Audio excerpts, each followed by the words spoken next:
drought has broken. And this man will take it any way it comes. Have Craig Lowndes and Ford finally turned the corner? Or are we reading too much into a race of chance? Today, it's a clean slate. Eastern Creek in Sydney is a totally different playing field. But the main players all have a strong case. Scaife, a 5-time winner on this track. Bright leads the championship point score. Ambrose, menacing. Murphy, threatening. Ingle, explosive. Richards, consistent. And Lowndes, still smiling. On your home of motorsport, this is round 3 of the V8 Supercar Championship.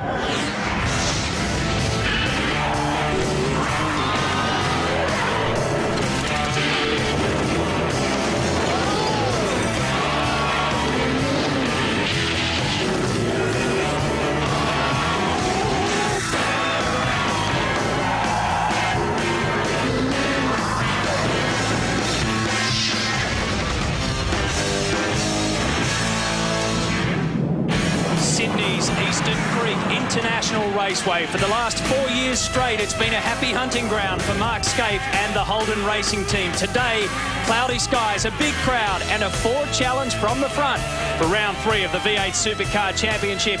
These are the rules of play. Today it's 300 kilometres, that is 77 laps.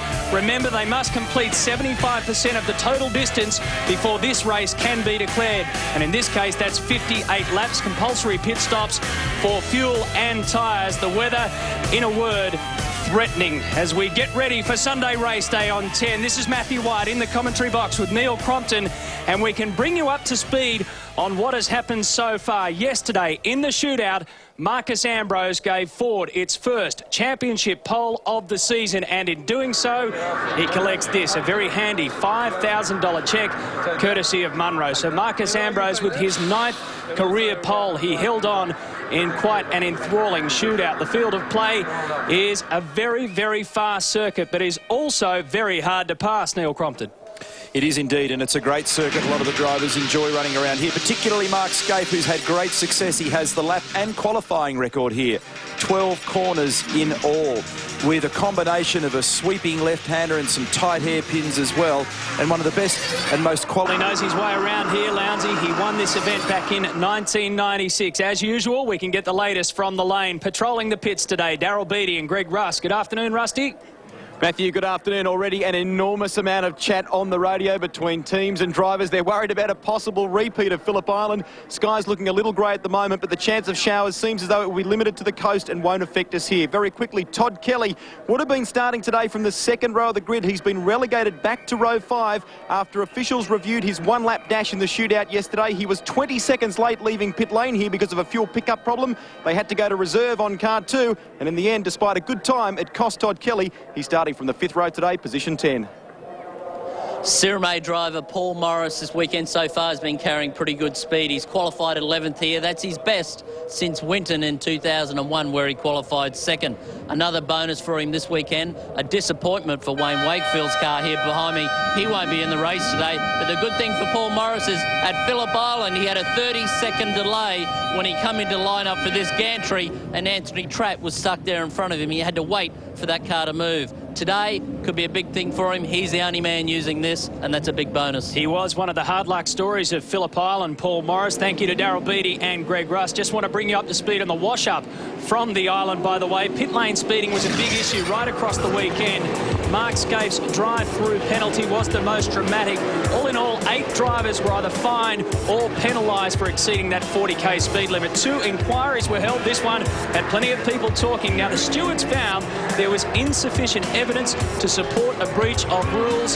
So both Jason Bright and Marcus Ambrose got away with that scot-free in the end. The other was this coming together of Mark Scaife and Greg Murphy at the bottom of turn 8. That, in the end, was deemed a racing incident by the stewards. So the cars are out on their warm-up lap. Let's check out the starting grid. Who is doing what here today? Marcus Ambrose will start from pole. Mark Scaife from position number 2. He was the defending pole sitter here. Then Lowndes and Murphy, 3 and 4. John Bowe, that is his first top 5 start for the season, and Simon Wills goes into the top 10. And at the first time for Simon in the top 10 this year, it was a great performance, but he made a small error exiting turn 9. He missed a gear, and that cost him pretty dearly. Russell Ingall had a little bit of drama throughout the shootout. Jason Richards was hovering in the top 10 throughout practice and qualifying. Look for team dynamic. Jason Bargwanna was the best qualifier of the slower practice group. And the Sydney-based team, Lansvale Racing, with Cam McConville in 14th, but Cam was 4th quickest in the warm-up this morning. Improvements there. Still not sure what's happening with Stephen Richards. That is his worst qualifying performance of the year. Normally, folks, he's a shootout certainty.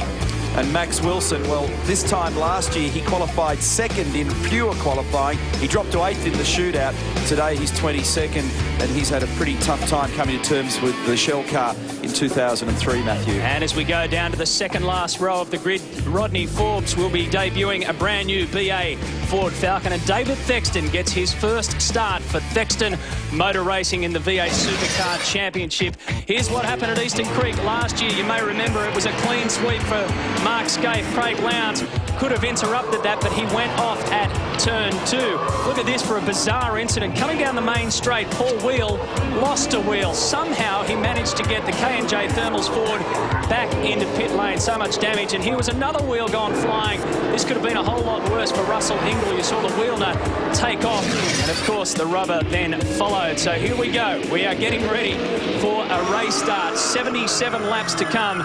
It should be thrilling as we go around 300 kilometres of Eastern Creek for the first time in the V8 Supercar Championship. 4 cameras on board for Stephen Johnson. Here is Lowndes. By the way, that win the last round was his first in 29 championship rounds. And to put that in perspective, when he first started this series, he won 14 out of his first 29. So it's been a long time coming. Stephen Ellery is making his 75th championship start. We'll be on board with him and the Super Cheap Autos car. Also, we'll be there with Stephen Richards, who made his debut back here in the Australian Touring Car Championship in 1996.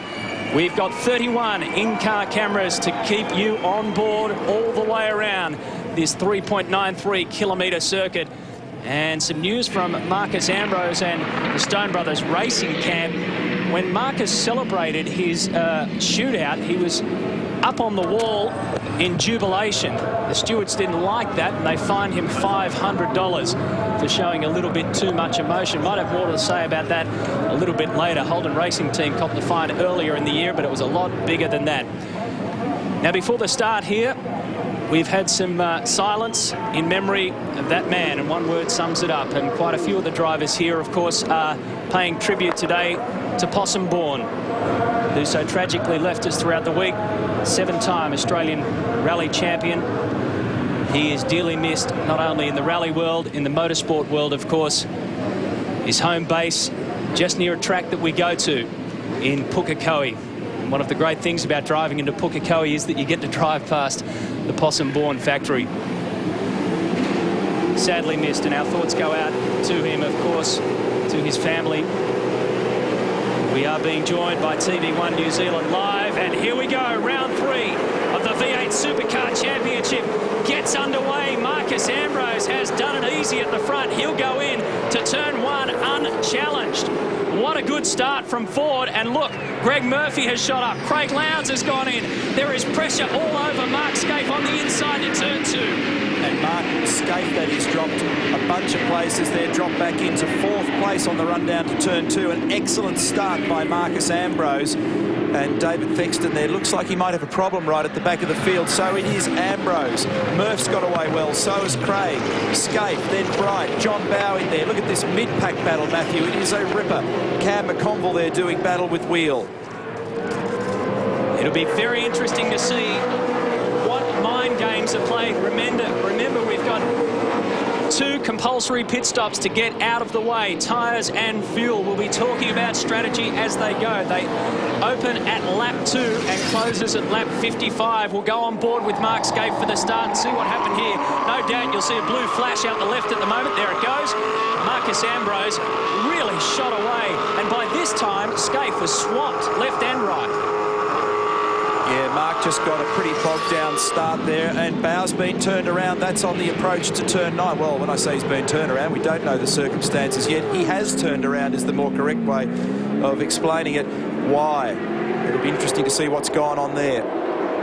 So Ambrose, that was a very good start, and Scaife's the one that's got the work to do. Standing lap time for Marcus Ambrose at 1:38.9. He's got 0.7 of a second over Greg Murphy. And here's the situation. It was Tander trying to sneak up the inside of John Bowe, and round goes JB. Picks the throttle up a little bit to stop the car from getting offline, and very difficult to tell. Tander's up the inside, and the stewards no doubt will look at that and make a determination. The stewards today, Garth Wigston, Peter Svensson and Steve O'Connor. Driving standards observer is Colin Bond. Race director is Tim Schenker. Here is the order, the top 6. And we've got one of the shell cars off. Maxie Wilson is out in the kitty leader. And I understand also that John Bowe, not only in the wars at turn 9 with that spin and collision with Garth Tander, but he has been penalised and judged having crept at the start. He'll be given a drive-through penalty in the Aussie Mail Falcon. Not what you need at the start of a race, a double blow for the Aussie Mail Racing team. They've made a lot of big noises about doing well here. And this is the incident that saw Max Wilson leave the track. It's one of the FPR cars that's made contact with him there. And everybody scrambles through. I don't think there was any additional contact after that. Ambrose is disappearing ever so slightly at the moment. That margin will open up when they come through for their first flying lap, as distinct from standing lap. On board with Russell Ingall. He wasn't a happy man after last night's shootout. He seemed a lot happier this morning. This car has been given extensive rebuilding work after a big crash at Phillip Island. Good speed from Ambrose, 32.9 in the opening lap, and comfortably quicker than anybody nearby. For example, Murphy and this man here, Craig Lowndes, who was scrapping over second and third there in the mid-33s. So Marcus, with the benefit of clean air, really getting some metres over his nearest rivals, 1.2 seconds at the last count. Greg? Well, John Bowe is coming in to serve that drive-through penalty even as we speak. Now, the Aussie Mail crew are not too happy about, not so much the jumping at the start, they're copping that on the chin, but they feel perhaps something should be done about the incident between John and Garth Tander. So they're not real happy and present, incidentally, too, for his teammate Brad Jones. A problem with the clutch off the line seems to be coming good now. Well, that's not a good start for Aussie Mail Racing. And Craig Lowndes is working aggressively on the back of Greg Murphy at the moment. Remember, Craig's fresh off the back of that great win at Phillip Island, where strategically he was the right man in the right place at the right time. And he's had a pretty good run so far this weekend. Early in the practice sessions, it didn't look that convincing, but they're built with the speed of that car. And I spoke to him, in fact, just before I got up here, before the start of the race. He had a problem in the warm-up where one of the shock absorber canisters came adrift and got tangled up in a wheel, and that was why he was so slow in the warm-up. He was buried right down at the bottom of the timesheets. It did it on the first lap. But he's pretty happy with the balance of the car, Matthew. He says the car's working well. I said, what about your rear tyres? He said, no, they're good. And you can see the evidence of that at the moment, because he's really starting to torture Greg Murphy, and the report comes through that rain is about 5 minutes away. Every single point then, Neil, that you made about Craig Lowndes could be put in a box and thrown in the car in front of him, because Greg Murphy has had a handful of car number 51 throughout the warm-out. They had a mechanical problem as well. They've obviously sorted that out, and he managed to pull a lap out of the back seat, if I can put it that way, in the shootout. Yeah, to get back up there into the shootout in the qualifying position. So Greg Murphy and Kmart Racing, they didn't have a happy practice session number 2, but they've managed to come back in qualifying as Bradley Jones comes in.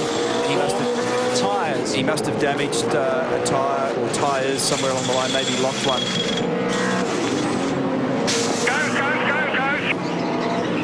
There they are. Noah's Lowndes just locks a brake. Lap 4 of 77, so they're within the window, and he may have taken that as his compulsory tyre stop. If he's done that, I need to sit and scratch my head and wonder about that as a strategy. I need to talk to young Bradley afterwards about what that one's about, but we may see that unfold to some advantage later on. Ambrose, Murphy, Lowndes, Scaife, Bright, Tander. Let's look beyond that. It's Todd Kelly who's moved from 10 to 7, then Simon Wills, Russell Ingall. Paul Morris has done a good job to get into the 10. Jason Richards, Jason Bargwana did an outstanding job in qualifying yesterday. Here's AU. Paul Wheel, Cam McConville, Paul Radisich, Stephen Johnson, Stephen Richards, Rick Kelly, David Bernard, Stephen Ellery, and Glenn Seaton. You can see Baird, Ritter, Larkham one of the things that you'll notice as the course of this race unfolds, and especially if the rain does stay away, the amount of dirt on the track. The exit to turn 12 takes you onto the main straight, and of course turn 1 as well. There is a whole heap of dirt being sprayed up as these big V8 Supercars get a little bit wide off the track. Rusty. Kim Jones, it seemed like an odd call to bring Brad Jones in so early, but you say it's part of your strategy. Yeah, we've been doing our homework, and we think that after 10 laps we can continue on at a reasonable pace. That gives us the opportunity of running in clean air now instead of in the middle of the pack, and that's what we're going to try and do. And hopefully there'll be a safety car soon, and that'll move us forward. People will come in, so we'll move back up the line, similar to what happened with Paul Wheel at Phillip Island.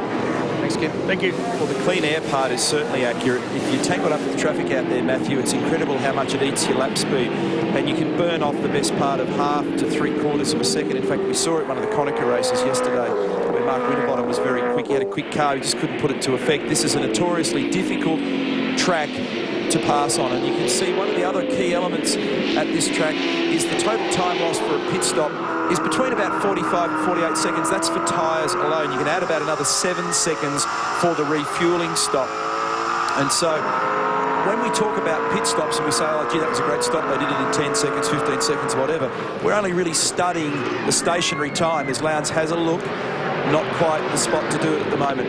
But what you've got to think of is in terms of total time loss from the departure from your normal time profile to your arrival back to your normal time profile. Pit stop poker. It will unfold this afternoon. The PlayStation 2 race score shows you that Marcus Ambrose has roughly a 3.5 second lead. He has shot away during the first opening laps of this race, a 300-kilometre event around Sydney's Eastern Creek. This is round 3 of the V8 Supercar Championship Series. We are underway under grey skies.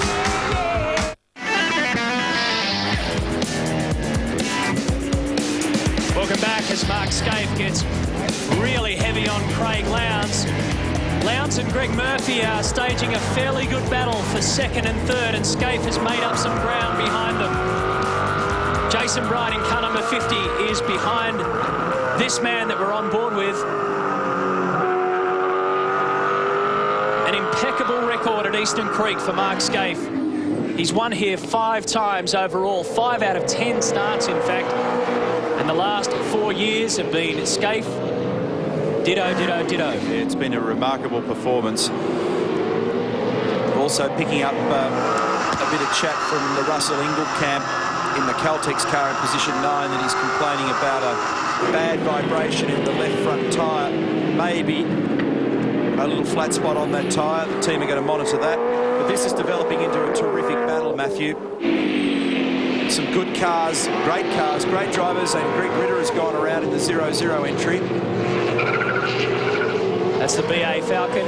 He's joined with his teammate Rodney Forbes in the BAs now, so 0-0 have 2 brand new makes online. Other teams are waiting. I know that Mark Larkham's outfit is waiting for a while before they get theirs in and ready to race. There's not much point in having one BA and one AU in the same team. And this will explain what's happened. That's Mark Noski and Greg Ritter getting tied up there. Yeah, interesting by this stage at, what are we into round 3 now of this series, and most of the guys who are operating under the old makes of cars were looking at this round, possibly the next, to get the new ones online. Ford Performance Racing have one ready to go for Glenn Seaton, but it's touch and go if it's going to make it for Winton. The thing about that is that they've got to get Glenn Seaton's online before they can get David Bernard's in and start working on that. So if you're 3 down the queue, you're waiting a long time. Continues to be very good speed being shown by this man. 5.8 seconds the margin. He's recorded the quickest lap of the race so far with a 32.9. And he's quick everywhere. He's quick in the split times, in the sectors, and you can see that relative to Murphy, he's got pace in hand. Look at that. It's probably, what, an average of 3/4 of a second a lap over Murphy at the moment. But Murph's also busy by virtue of the fact that Craig is all over him. So some of that speed is disappearing because Greg is having to run slightly defensive. Darryl? Yeah, well, Russell Ingall's been complaining of vibration in the left front. Marcus Ambrose is having a terrific run at the front. The team says the vibration, they believe, could be just a flat spot of tyre. So they're trying to hold out because there's weather's coming in more and more now. And if it does rain, then they can just whack the wets on straight away. Well, most of the pre-race chat was obviously centred around strategy. And given this type of circuit, the race distance, the speed of this circuit, everybody was saying it could well be, if it rains, it could well be another Phillip Island. We're going to have to wait and see. Yeah, and peak performance. We've talked a couple of times this weekend, Matthew, about the fact that this circuit's particularly hard on the right rear tyre. It's not so much a case of you actually wearing the Russell. Not so much a case of wearing the tyre out. It just stresses the tyre. The right rear has a huge load on it. And one of the facts that you might be interested to know is that of the total lap around here, only 34% of it is spent at 100% throttle. In other words, you just turn. You're always dancing the car on the throttle. And you can see from this shot here with Russell, you're always turning left. So the right rear hates it. And this corner coming up here is one of them. Turn 7, it's third gear. And just the shape of the road and the way you apply the power and where the torque and the power is in a V8 Supercar, it just wants to wind the car sideways all the time. And that's a real problem. Ditto for Corporate Hill. This is one of the rare bits of relief where you turn right at turn 9. But often you'll pull up and you'll call up on the radio and you'll say, look, we're going to have a look at these tyres. I think they're shot. And they'll do a tread depth indication which shows they're actually not wearing horrendously. So the track's not overly abrasive, but it just stresses the tyre in terms of heat. It is a good track, and especially around that part that we were just going through, turns 6, 7, 8, and 9, where it's the hilly part of the track. It's a good track to get an indication of the car language, isn't it? 10 laps, Russell, 10 gone. Talking to Russell Ingall there, and I remember going back 12 months ago to Mark Scaife, and he was just streets ahead of the rest of them here. His car was so smooth and soft over the back part. Well, I watched all the cars going through that brilliantly fast turn 1 approach this morning, and there's certainly some that are better than others. This is one of them. The car just looks particularly tidy in its damping. The Shell Helix race update. Marcus Ambrose continues to lead the way. Todd Kelly, remember, he started in 10th. He's moved up. Jason Richards there in 11th, and Jason Barguano's having a pretty good weekend in the Orcon Ford. Paul Radicic in 15th. He was one of the quiet achievers at Phillip Island, Paul Radicic. He qualified 19th and moved up into 12th. And of course, he was the top dog from our first round when he qualified 31st and finished 4th at the end of race 2. Something's going to unfold here. Craig got it crossed up. Did he get a little tickle up? Not sure, but certainly he started to wind sideways. And so this is typical of Eastern Creek. We're only 10 laps into a 77-lap race, and if you study the body language of the backs of these cars, you'll see them flopping and sliding, swishing all over the road. You've got to drive the car really straight here and advance the throttle very gently. Braking into wheel spin is very easy. Leaving 2 big Dunlop licorice straps behind you is a pretty simple thing to do. You've got to really kind of temper that enthusiasm and be careful. Notice the tyres here at the apex of 1. Matthew, a lot of dirt and garbage brought onto the track yesterday, and I thought that was a bit appalling in qualifying, just how much dirt was on the road. It looked like a motocross track down there. Well, it got to the stage where it was bordering on dangerous. If you started to drift out on the right-hand side of the track, you'll end up into the dirt. Murphy in 51, that time exiting 2, was really cranked up. He was wider, a little bit further to the right than the other guys, and he had a lot of opposite lock on, and you can see that Craig's hunted a bit of ground back now as they come over the top of the tunnel at turn 4. Greg Murphy made a rear roll adjustment yesterday in the qualifying session. We remember watching him going around that part of the circuit, and everything was starting to get loose and they couldn't put a finger on it. They put their finger straight on it and he came out and put down a good time. Marcus Ambrose holds consistently the quickest time out there at the moment, 32s, and just drifting into the 33s, but he's the only man to go under the 133 on lap 12 of 77. And if you look at last year's lap times, for argument's sake, and I've got all Marcus's here, you know, that's pretty darn speedy. He hung on the 33s for about the first 10 laps last year before getting into the 34s. But the relative speed this year is very good. Again, Craig is working on the back of Murph, and I think now Murph's having to drive pretty defensively in order to keep the Caterpillar Ford at bay, and Scaife wants in as well. Jason Bright's probably the ideally positioned guy at the moment. He's got just enough clear road to mind his own business, and he'll half get a giggle out of the fact if one of these guys does something a bit rash. Here comes Craig down the inside, makes the move stick. The fans are up on their feet. And Scaife will now have a look down the inside going to 2, but Murph will be a wake up and cover it. That is a big, big gutsy move from Craig Lowndes at the entry into turn 1. And remember that both Greg and Mark made contact at Phillip Island, and they do not want to have a repeat of that on either part. You know, no driver wants to make contact with another, particularly early in a longer race. You've got to be up near the front of these things and grab the points in order to be effective. Here's the championship leader with 357 points. He's 5th at the moment, and he's watching very closely the back of his former teammate Mark Scaife. He's a good model of consistency for the championship, Jason Bright, because as you mentioned, he leads the championship. He is yet to win a race. Now let's take a look at a better view of this overtake on Greg Murphy. You're watching it from Mark Scaife's view. Sneaks inside. Yeah, Murphy was... Greg knew that he was going to be pretty weak down there then, and he didn't really argue too aggressively. And it probably, if anything, takes a bit of the heat off him. If your car's starting to get out of sorts because someone else is applying pressure, sometimes it's better to yield than find yourself in the paddock. Probably a pretty good decision by Greg on that occasion. This category is a lot about qualifying. Your Raceway you're qualifying right now. Marcus Ambrose is racing in clean road. This is lap 14 of 77 on your home of motorsport. The V8 Super. A pretty good one too as we welcome you back to Easter Creek, and I reckon Paul Radicic would rather get a hug from his teammate than a spectator again like that. It was a run for your life, wasn't it? Oh, that was an extraordinary day's racing. The forecast, by the way, here is that rain is meant to be on its way. It's certainly hovering, so we'll just have to wait and see for that one. It's not as predictable as Phillip Island around here, but the forecast for the last couple of days has been showers along the coast and possibly making it here.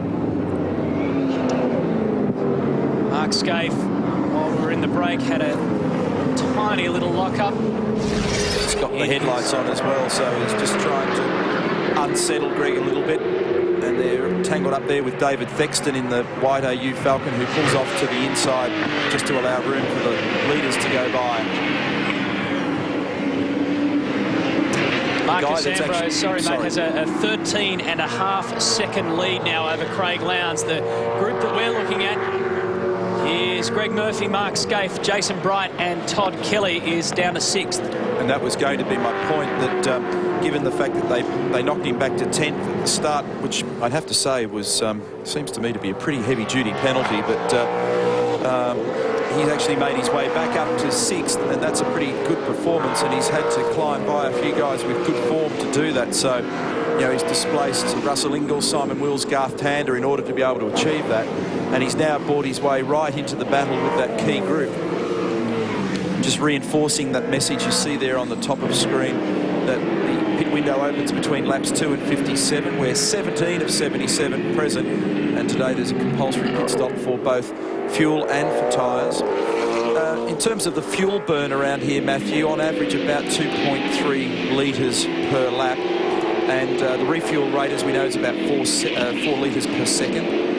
They'll chew up in the best part of 175, 180 litres of fuel. Depends on which team you talk to, obviously, for the duration of the race. Lots of people talking about varying strategies, but it seemed to me that most people who are willing to tell me were starting with a full tank, which is 120 litres or close to it. That way they buy themselves options during the race, depending on what the weather does and what have you. And then, therefore, with 120 litres, I apologise for my voice, with 120 litres of fuel, you do a burn and then you might put another 60 on to get you through to the end of the race. But more so than fuel, tyres are going to be something that everybody pays much more attention to. And again, the conventional wisdom seemed to be that we would expect tyre stops in the late 20s, maybe early 30 mark, and then a handful of laps later put the fuel in. And the idea being that you can, with a low fuel load and a new or semi-new tyre, you do a Schumacher. You go crazy, you try and make some ground while you can, and then you fatten the car back up to get it to the end, just so that you can break away from whoever you're racing with, depending on their strategy. 120 litre fuel maximum, and an extra 60 will get you across the line. You definitely won't see any fuel stops before lap 27. It'd be rather strange if they did, because they probably wouldn't make it to the end. So 60 litres you need to pump in. Probably you've got 60 laps to keep that voice. Yeah, I reckon by about the last lap of the Spanish Grand Prix, I'm going to be cactus. By the way, in that Spanish Grand Prix, Catalunya Grand Prix, Ferrari is 1 and 2 on the grid. We'll tell you a bit more about that later. It's coming up on 10 tonight. One other point to make in all this at the moment, Matthew, is that the weather, which we're talking about a bit, we're talking about the threat of it. One of the other significant things, as we go and look here at Richo, is that not only is that there's some expectation that it may change, it's actually dramatically cooler today than it's been at any other time. We've had beautiful weather on Friday and Saturday here, and the track temperature now and the condition in terms of the wind is extremely different. The winds are real aggressive southerly, maybe even southeasterly. That RPMLive.tv site on your screen there is a good one to really check out what's happening. And what is happening here, a cloud of dust. Dust storm. That is at the exit of turn 12, coming down onto the main straight, and Rodney Forbes has got his brand new BA all dirty. And car number 66, Dean Canto, has gone in heavy and hard. Straight into the wall. It looks as, yep, that's on the exit of turn 12 as well. So probably those two have been tied up. We'll see what's happened here. Well, there's already damage to car 66 at the front, so he may have stayed off the wall. The left-hander, they're side by side, door to door. Somebody's going to get pushed out wide. You know it's going to be car 7, but who goes first? Deary me. A dust storm, and emerging from it, Forbes gets out of it okay, and Countdown gets back on the track. That RPMLive.tv site, I was just going to mention, they had an interesting poll last week about the Marcus Ambrose, Jason Bright incident, and the final wash-up was that about 60% of the viewers reckon that Marcus was in the right at Phillip Island. Only about 30% said that Jason Bright was, and the rest were undecided. It looks as though the stewards read it. We'll call it 1-1. Yeah, well, probably 2 incidents involved in that. We'll call it 1-1. And you know what? At the end of the day, blokes like you and I can say what we like, and we've got zero influence. The stewards are the ones that make the decisions, and well, certainly it looked to me like Marcus had left a hole there, which Jason on the wets was taking advantage of. And then there's this cloud about the steering damage on the Team Brock car, and therefore the second collision.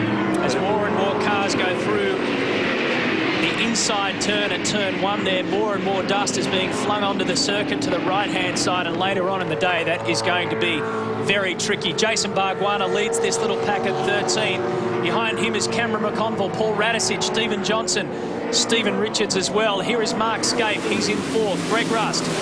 Matty, I can tell you, Rodney Forbes just coming in behind us here. One thing to bear in mind, Neil talked about when they're likely to pit for the first time around. Just back beyond us here, up pit lane, you can see 2 signs just beyond the wrong way go back sign here, looking back up pit lane. That is the 40 k/h mark where they have to be travelling right on the speed limit. Bear in mind also too the enormous gradient, the downhill run that the drivers have to be mindful of. A couple of people have asked us since the last telecast at Phillip Island about that speed limiter and how it's actuated. The driver must slow the car down. He's in charge of decelerating it.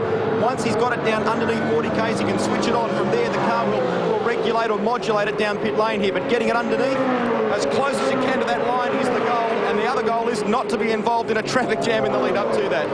Yeah, spot on, Greg. That's exactly right. And the limiter only engages, if you like, when the speed's going north, not when it's going south. So if you arrive there like Captain Hot Dog at 200 k's, you'll go blazing straight through that radar, and they will nail you, and they are. And in fact, this is typically a track where it can happen very easily because of that gradient you mentioned. Here's Todd Kelly hanging on to the back of Jason Bright. Scaife goes around the back marker in Forbes. Jason Bright and Team Brock, in fact, Holden Racing Team and Kmart Racing all haven't tested as this issue of the 6-car team, the 2-car team, the 4-car team, whatever you want to call it, still is unresolved, and the ownership issue at Holden Racing Team is still hanging in the balance. They've been given until June 1. Most of that information you can find on the V8 Supercar website. Right, just sneaking underneath Rodney Forbes. I tell you, this pace being shown by Marcus Ambrose is tremendous. It's a 15-second margin with 20 laps done, and that is a terrific margin. A tremendous gap that he's got over Craig Lowndes, Greg Murphy, Mark Scaife, and then Bridie, who we're looking at. Kelly, we talked about who's come up, and there is Marcus, and he's already negotiating turn 2. So the Pertec car on target at the moment. He is way out in front, 15.7 seconds, Marcus Ambrose. They tested last week at Willowbank. Both cars, and also Mark Winterbottom's Konica car, the Stone Brothers Racing, came away from that very, very impressed indeed. In fact, they said it was their first real test of the year. The others have simply been shakedowns. Can he hold on? We'll find out after this on your home of motorsport. Well, one of the things about Eastern Creek is that if you get caught behind a traffic jam, you really start to hurt on the timesheets. If you're somebody like this man, Marcus Ambrose, with nobody in front of him effectively, he is just putting down so consistent times and continually pulling away from the field. His gap now is 16 seconds. That last lap was a 1:34.25. Craig Lowndes should come past any tick of the clock now and give us an idea. So that was a 16-second gap before this. See how much it changes? It's 16.6, so it's still getting close, and Mark Scaife has been barking across the team radio at Holden Racing Team. Oh, problems there. No, he's pulling in. Yeah, there's a problem with Todd Kelly's car. The front left has been damaged. On the way in, nice and easy, pal. Just try and relax, mate. We'll recover from this, don't worry. Remember that he was in a battle with Jason Bright, and you can see from even that angle that there is a problem with the front left, and I reckon that it's gone. Now, look, he's off in the gravel here.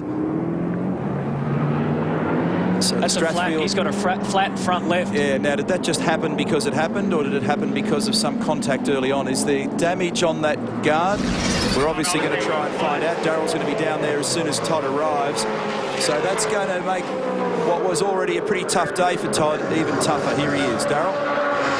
Yeah, you're right, Neil. You come in, that tyre has gone flat. I'll try and get hold of it. It looks like on the sidewall on the casing, Neil, there's a big chunk out of it. So it's either picked something up on the side of the track, but looks like the sidewall there's got a chunk out of it. Well, what that could be, Darrell, is around here, as you know, there are a lot of Vallelunga curbs, very aggressive curbs on the inside, and if you climb the curb too far to the left, you can actually expose the wall of the tyre to the sawtooth of the curbing. Sometimes you can actually puncture it. If you actually have a look up close inside those curbs, you'll see that it's pretty aggressive, and depending on where that's happened and where he positioned the car, that might be a reason for it. Only speculating, of course.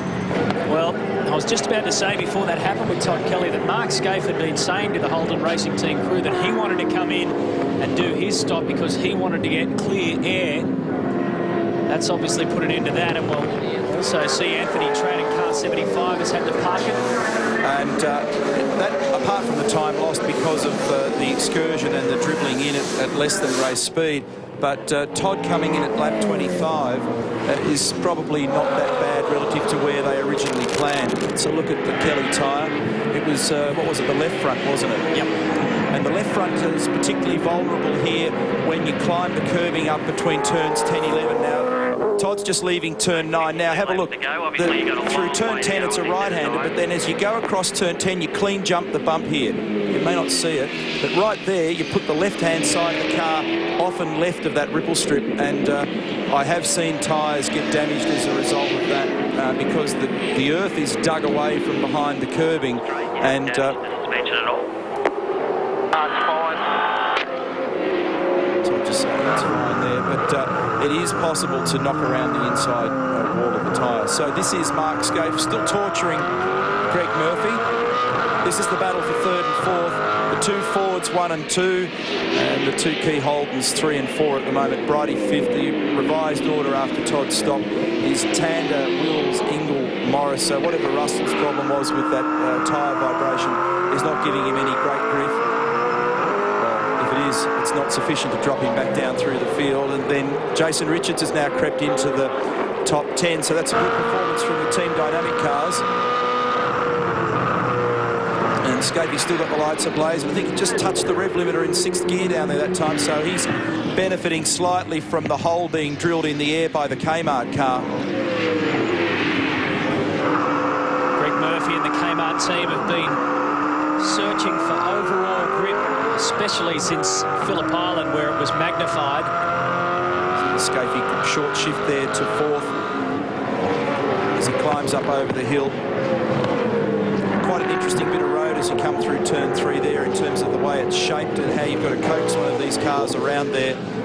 And all of the guys at the moment are in nurse the car mode. They're trying to drive the cars as straight as they can. They're not trying to get a lot of exit oversteer. They're not trying to make any wheel spin. Well, Marcus Ambrose has apparently become something of a weather forecaster. He's been on the radio telling his team that rain isn't far away. It helps when you've got an 18-second lead. You can drive around the circuit at an average speed of 152 k's an hour and still have time to do a weather forecast. Darryl Beattie. It says actually, I had a closer look at that wheel. They're not real keen on giving us a good look at behind what you can see there. You can see the punch and mark about I spoke to Neil about, but if you actually turn that wheel around, Neil, the rim is split in the middle all the way around, so something's happened there as well. Okay, so there's more to the story, and invariably we may find out a little bit later on, but certainly there's a couple of spots around here, Darryl, where you have to aggressively throw the car over the curb, and if that... Hit this lap, mate. Hit this lap. That's Scaife, we understand, coming in, so Robbie's just telling him to come in now. So, and if you recall, last year we had some issues with wheels, and you made mention of that at the top of the show. Paul Wheel and Russell Ingall both had wheel-related difficulties, and it looks like Todd Kelly might be in the same area, but not the same problem specifically. Well, I remember Paul Wheel sheared his one off. Russell lost his wheel nut, and that was the result of that. So more akin to the Paul Wheel incident. So Mark Scaife is getting set to come in and do his tyre change. Only 3 people have done them so far. Todd Kelly, a forced change. Rodney Forbes as well came in on 21, and Brad Jones came in on lap 4.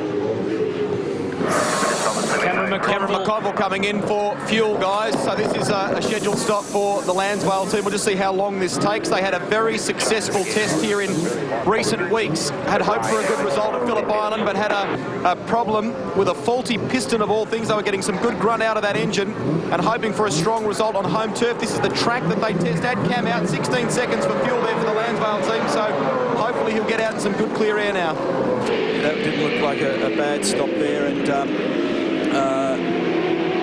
for Cameron, it's been a bit of an unusual weekend. Wally was a bit disappointed, the engineer in the team, that they weren't stronger. He felt that based on what they had achieved around here in testing, that he expected to be a little bit better.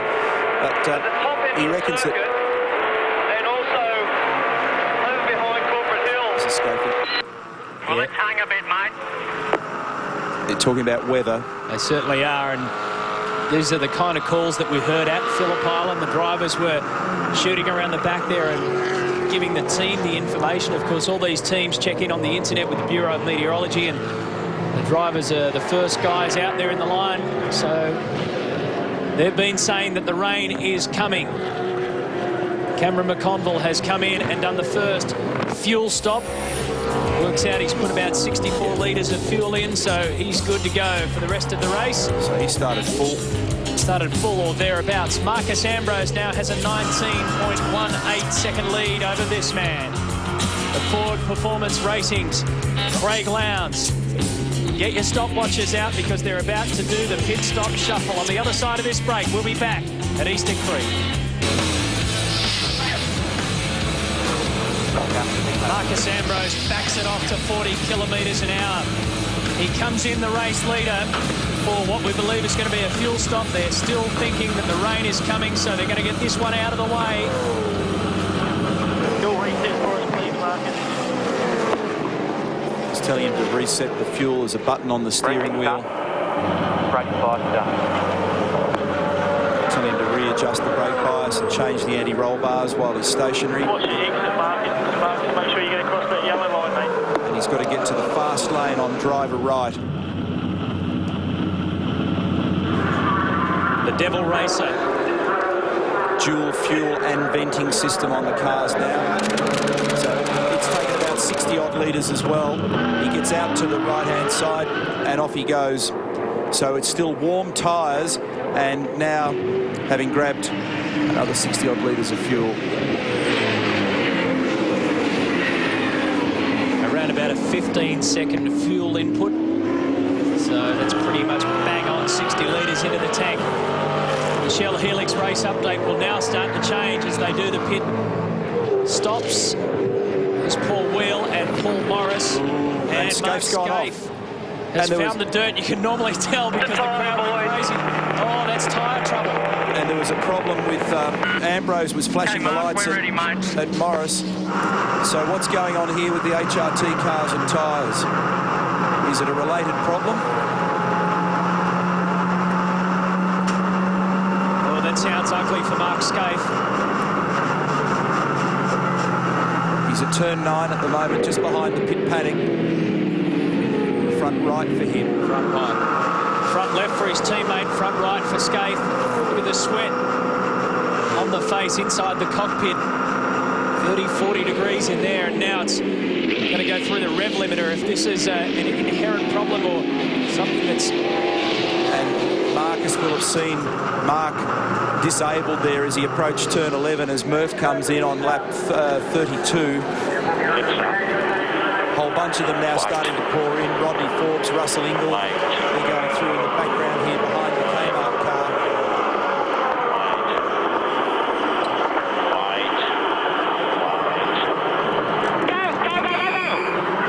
That's Eric Pender talking to Greg Murphy there and just telling him to wait.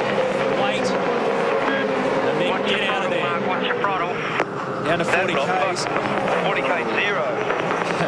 Scaife cannot believe what's going on here. And the problem for Mark, you've got to be very careful when you've got a problem with a car like this. It's easy to clout the tyres coming in.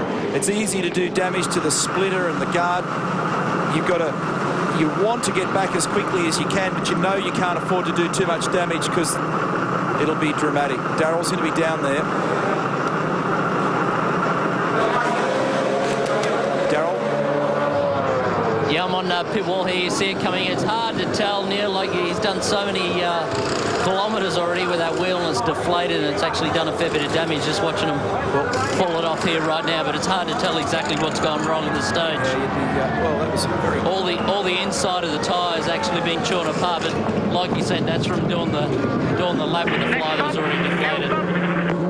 Well, remember also that we did see... Oh, Scaife catch that thing. He did lock a brake early, remember? And so there she goes there. That's down at turn 7. Yeah, mate. And we saw him lock a front right when he was in behind Murphy going into turn 9 earlier in the race. And maybe if he pinched it a couple of times, he could have done some damage to the inside edge of the tyre. You got pretty high track speed here, and with the amount of camber on him, maybe if there was a flat spot or he's repeated the flat spot, that might ultimately have knocked it around. Rusty? Simon Wills is in for fuel, guys, and interestingly, they're lowering the pressure, Neil, on the right rear tyre. So Simon is lowering the pressure while it's hot. But it's been a great effort by this team so far this week, and I'm sure you'd agree. Yeah, they've done a terrific job. They were to have tested last Monday at Mallala, but they aborted the test to just get themselves in better shape technically. And looking here at Baird and Dumbrell in dispute. Down the order, these guys are arguing over 13th and 14th at the moment. The reason that they will have adjusted the tyre pressures on that car is that everyone's looking for a general target of in the vicinity of 30 pounds, maybe 29, maybe 31, whatever, depending on individual preference. But sometimes, Greg, if you've misread your cold starting pressures and the track condition is different to forecast or the weather is different to forecast, they build up to a point where you've got an overinflated tyre, and that can be pretty catastrophic to the tyre wear and even worse to the balance and handling of the car. It can make you as slow as a wet week. So Craig Lowndes continues out there. He's yet to pull in for his pit stop, so he's effectively our race leader. And here comes Cameron McConville, already been in for fuel. Yeah. And notice Wally does 150 words to Cameron's 1. That's the normal ratio. Cameron's put some Ks on the board in between Phillip Island and this race. He's been down doing a recce for Targa Rally in Tasmania and done 1,800 kilometres worth of driving as Garth Tander now comes in for the first of his stops. So this is painful news for Marcus Ambrose. This trouble with the two red cars.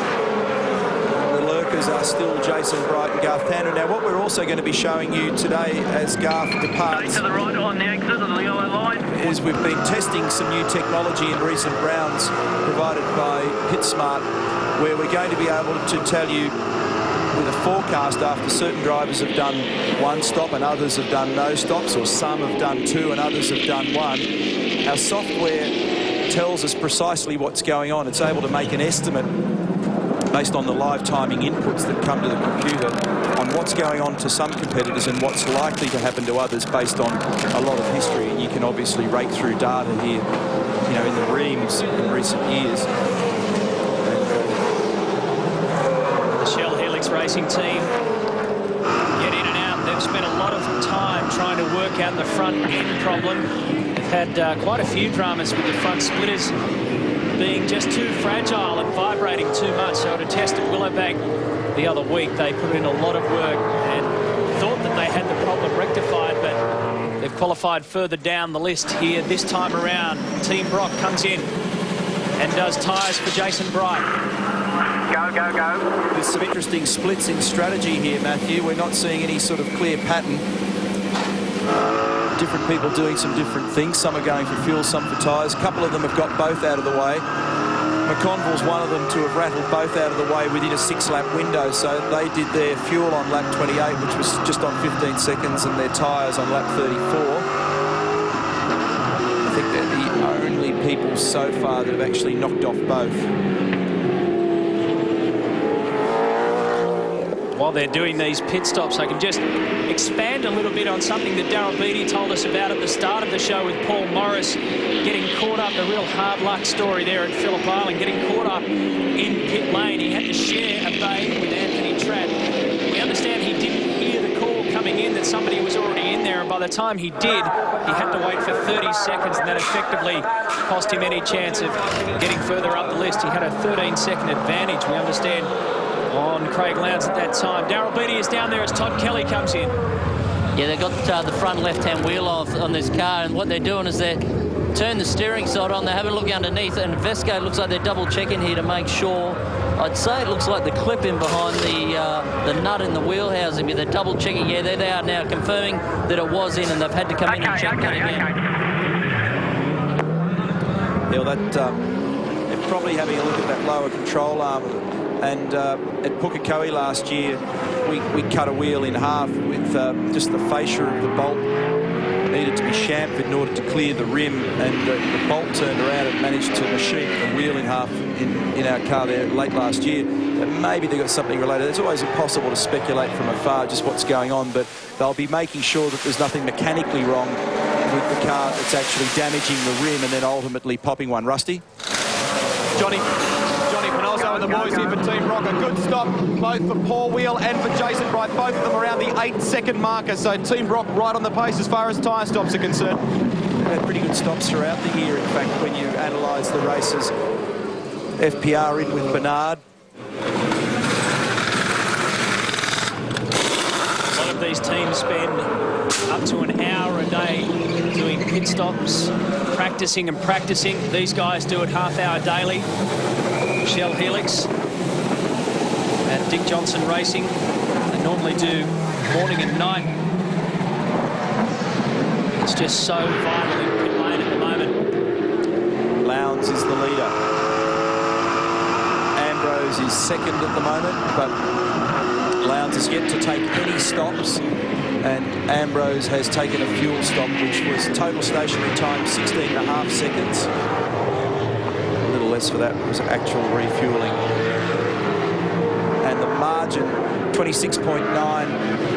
And so as Craig disappears through four, Marcus is going through one. Darryl? Yes, confirmation with Scaife's front wheel there. I just spoke to the Dunlop guys. That wheel was whipped off, and they confirmed that it has split the rim, the same as Todd Kelly as well. So they're running a new rim here this weekend, so it could be a bit of a drama. Well, yeah, it'll be something. It probably won't be the rim. It'll be something else there in the lower control arm, or need to have a good up-close look.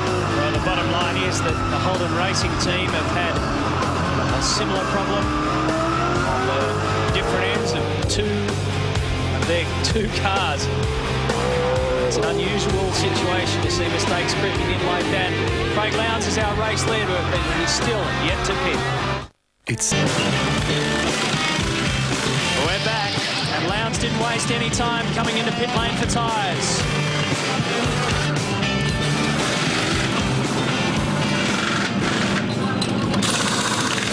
So Craig Lowndes waited and waited until lap 38 to come in.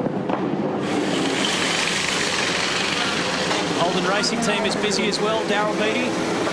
I've also... Skate's come in again. He's just pulled up here. Just a general stop now. There's cleaning the windscreen and taking on quite a lot of fuel like Ambrose was as well. Get ready. Ready. Go, go, go. Pull out.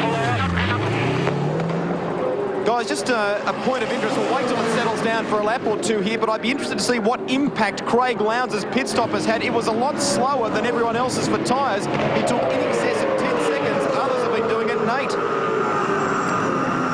Yeah, well, that's not good news. I've also been reliably informed, Matthew, that they are in fact brand new rims on these HRT cars this weekend, so there may be another issue here. We'll no doubt find out more later in the day, but it's certainly unusual for the machine, a couple of rims in half on either side of the front of the car across 2 cars, so there's clearly something amiss. And as the order continues to work itself out, Mark Skaife is in 23rd position, now down to 24th position.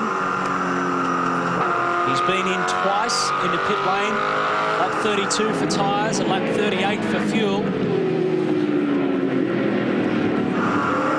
Flat front right for Skaife, a flat front left for his teammate Todd Kelly. Now's the time for Mark Skaife to start working his way back up through the times. This is such a crucial part of his race. He's got a little bit of room, not too much traffic in front of him or around him, and that'll certainly help him eat away at the times. Marcus Ambrose, this is all falling into perfect place for him. He's got the car speed, no question. He's got track position. He had a good, clean pit stop on lap 31. Pumped in around 60 litres of fuel. Here comes Greg Murphy. Incidentally, Jason Richards has infringed in the pit lane. He's going to get a drive-through penalty. Car number 45. Well, that was quick, Neil. That was very good. A touch under 8, I'd say. It's at 8.4 on our little clock there, but that's what these guys budget for. They budget for an 8-second tyre stop. Rodney Forbes has found more trouble. He's given the BA a real workout. I think I made mention at some point they ran the car for the first time last Tuesday at Winton, and it broke a pinion in the diff, locked the whole rear end of the car up and almost sent it off into a wall. So nearly a $400,000 brand new car. Escaped unhurt, thankfully. Everything's good, Marcus. Marcus in command at the moment, and he has a 10-second margin over Paul Morris. And here's Kelly with another problem. Look at the damage on the front of the car. Enormous damage to the front wing and splitter. He's trawling the gravel here, goes straight ahead. That's up at turn 11 again. And that's going to take a lot of time to resolve. They're going to have to pluck that off, and it depends on whether there's any resolving damage to the We're going to have to rechange that as well. and the brake ducting.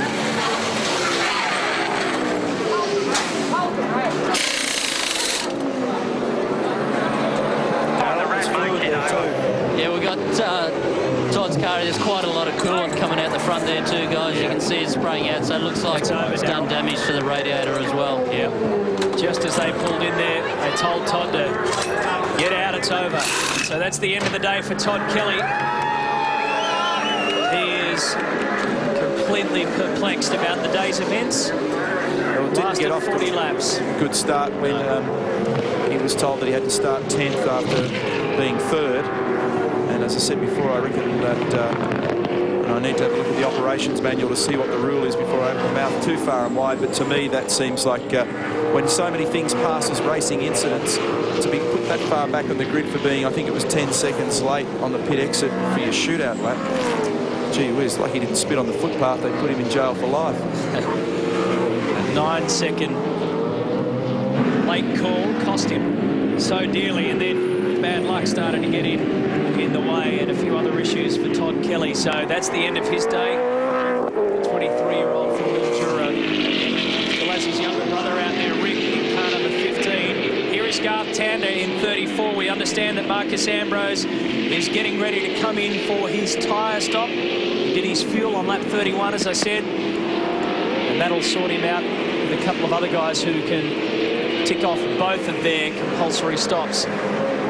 Simon Wills in Team Dynamic car number 44 made it up into the top 10 shootout.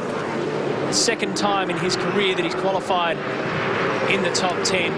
And these guys have been so impressive. They've come out swinging, if you like. Set up a brand new team in South Australia. Got two new drivers. New drivers in the form of Jason Richards and Simon Wills. They've started from scratch. They want to make an impact, and they've come here to Eastern Creek with plenty of speed on board for both cars.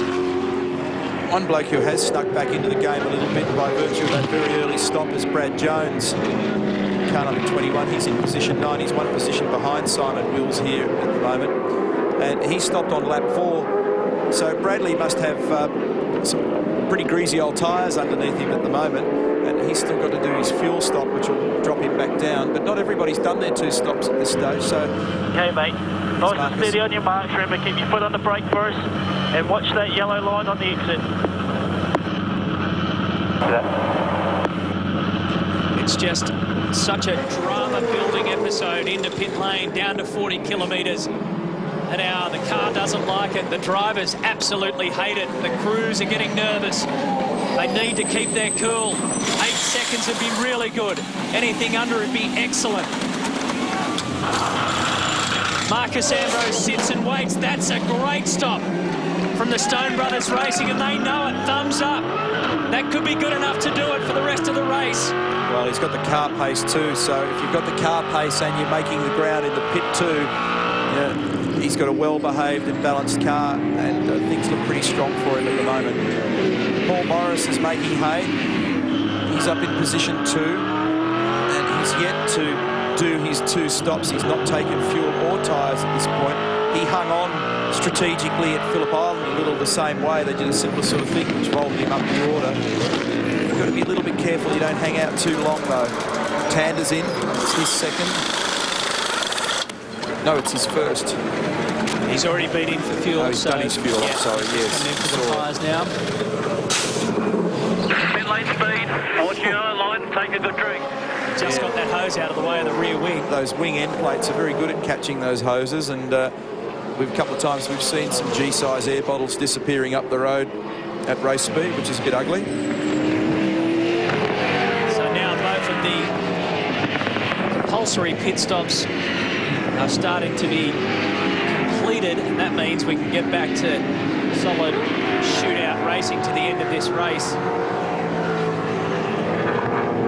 The rain has stayed away, and no sign of a safety car. We had 3 races here last year. Here's Paul Morris. There's somebody in the left-hand side of that car, and that's a drama, and another speeding infringement for Jason Richards. So there's clearly a problem there. Now this is terribly costly for the Sirame Wines entry. So someone was in the left-hand side there.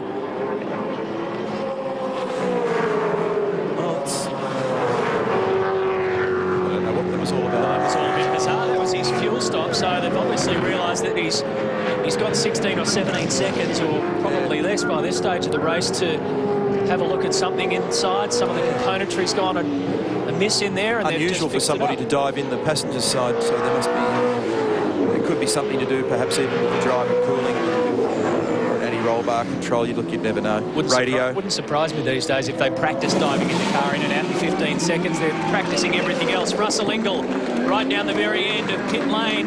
Some claps down there, so that must have been a pretty good stop. And look at this. Jeff Greck and the team pull away car number 2, and here comes the second Aussie male entrant, the 888 car of John Bowe.